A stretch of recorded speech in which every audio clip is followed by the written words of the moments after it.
आपके पास पैसा बहुत है, तो ऐसे लोगों को उनको स्पेशल ट्रीटमेंट मिलती है। और फिर वहां जाकर के एक बार आप किसी आश्रम में गए, मैं आपको गारंटी देता हूं, सत्यानाश गारंटीड है। देखो, साधना हमको प्रभु ने जहां रखा है वही रहना है, वही करनी है।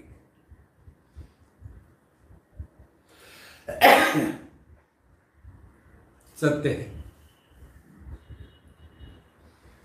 इसीलिए हम चाहते क्या है? God realisation. गॉड रियलाइजेशन माने क्या? देखो,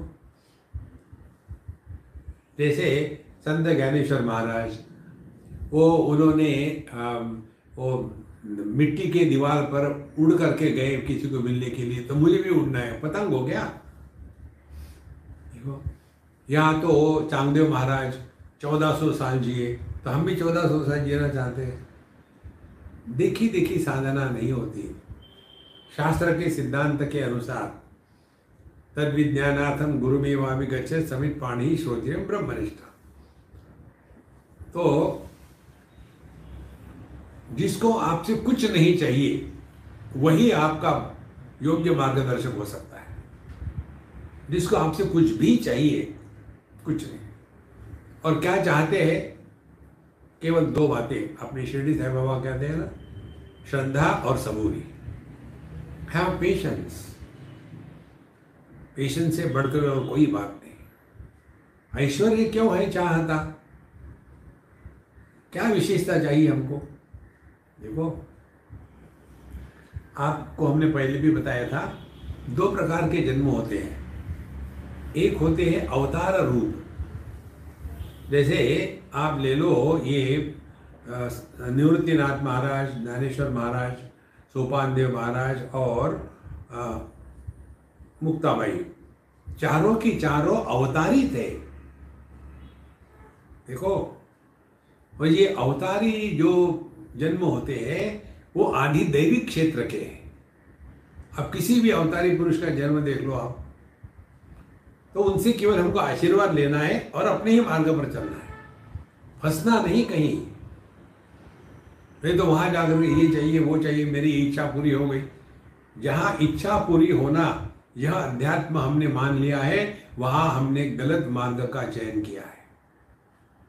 क्यों चाहता है ऐश्वर्य? तू क्या चाहते हैं हम?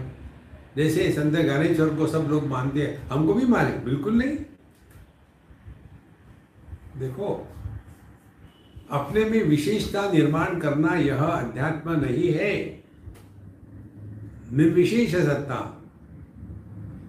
और भगवान की उपलब्धि का हमने आपको भगवद गीता के संदर्भ से स्पष्ट बताया है। केवल दो बातें, शीतोष्ण सुख दुखेषु जितात्मना। जीवन में आने वाले जो भी समस्या है उसके द्वारा मन पर कोई प्रभाव न पड़े। माने किसी का त्याग करने का या किसी को प्राप्त करने की परेशानी ना हो।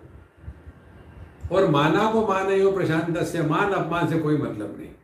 माने जो निर्विशेष निर्विकार सत्ता है वो अपना स्वरूप है। देखो, अभी मैं ज्ञानेश्वरी पढ़ रहा था, तो उसमें ज्ञानेश्वर महाराज लिखते हैं 9वें अध्याय में कि सपने में से जागृत में आने के लिए कितना चलना पड़ता है, कितने पैर दुखते हैं। देखो, इसीलिए ये ऐश्वर्य के चक्कर में मत पड़ना। उन्होंने वो बफेलो के मुख से वेद कहा है, हाँ कहा है, होता है। देखो, लेकिन वो अध्यात्म नहीं है। ज्ञानेश्वर महाराज स्पष्ट कहते हैं, ये सब रुद्धिया और सिद्धियाँ। रुद्धिया माने अपने आध्यात्मिक प्रगति, उसके कारण सिद्धियाँ आने लग जाती है। तो जितनी आपकी आध्यात्मिक प्रगति होगी उतनी सिद्धियाँ आपके पास आने लगेगी। उसके कारण मनुष्य उसमें फंस जाता है।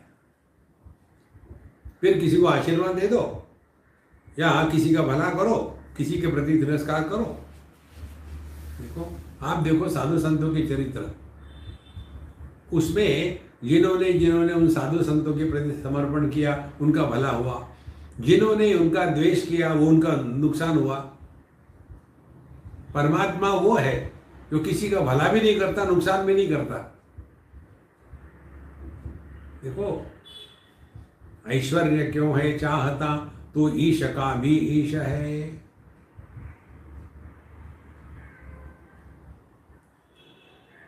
मन में इच्छा होना, चाह होना, कामना होना, यही संसार है।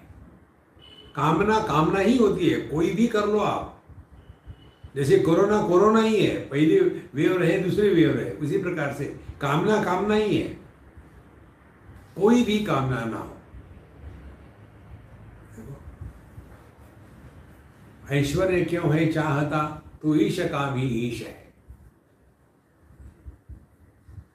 तो अपने आप को प्रभु चरणों में समर्पित करना, जगत के साथ व्यवहार करते समय, माने ना काहू से दोस्ती, ना काहू से बैर, सबके साथ रहो, इनके अटको मत। और जब अपने स्वयं के साथ है तब ये सिद्धांत को दृढ़ करें, ना कुछ पाना है ना कुछ खोना है। आकाश क्या साधना करता होगा, चिंतन करो।